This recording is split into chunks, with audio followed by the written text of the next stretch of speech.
Good afternoon. I'd like to start off by raising a question.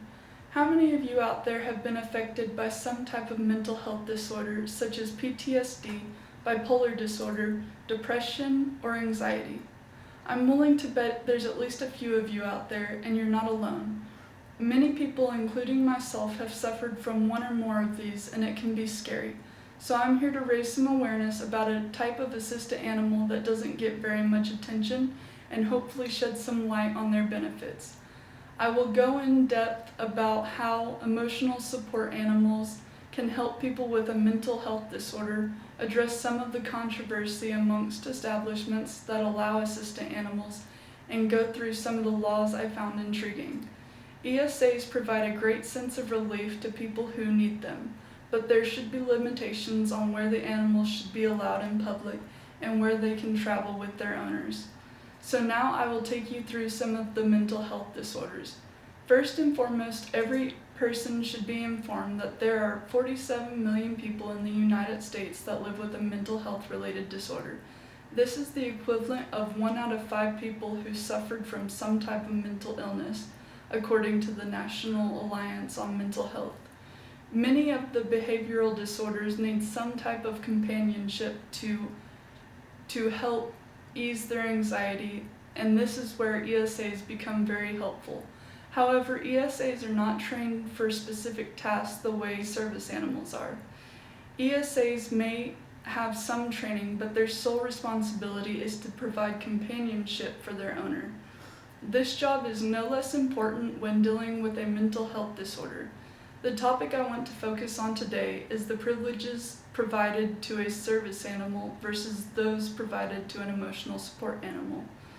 Mental health is a growing problem in our country.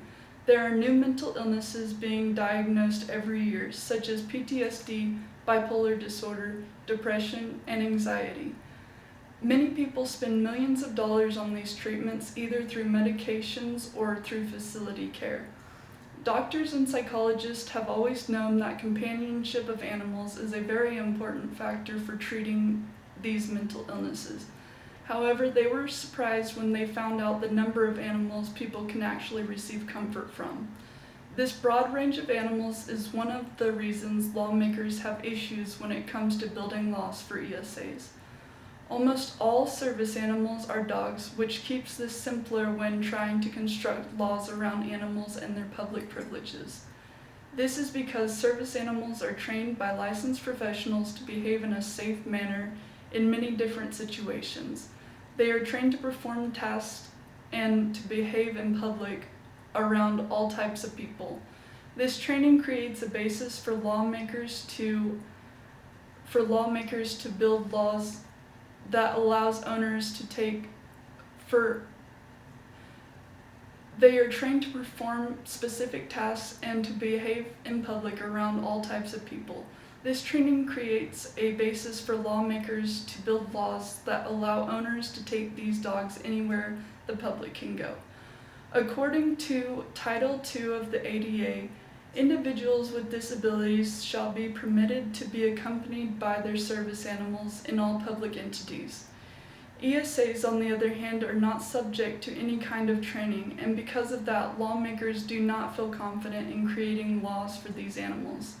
Every animal has some level of unpredictability, and that is especially true for untrained animals.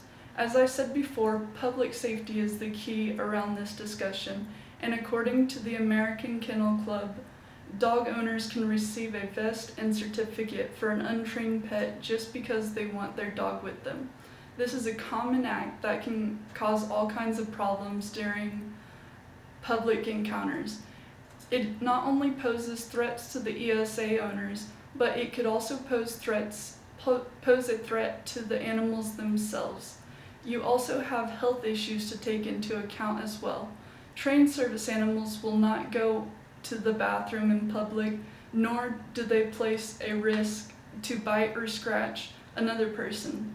Different animals can also present different problems for people with allergies.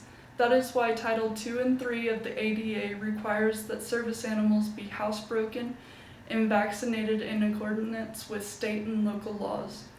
People sharing space with animals can create difficult situations for people that suffer with different types of allergies.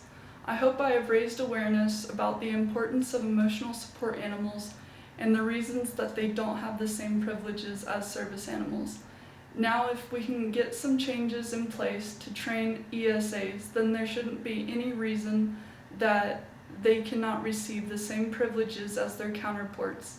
If the training takes place, then lawmakers will have less resistance when it comes to constructing new laws for the ESA and those suffering from emotional health disorders.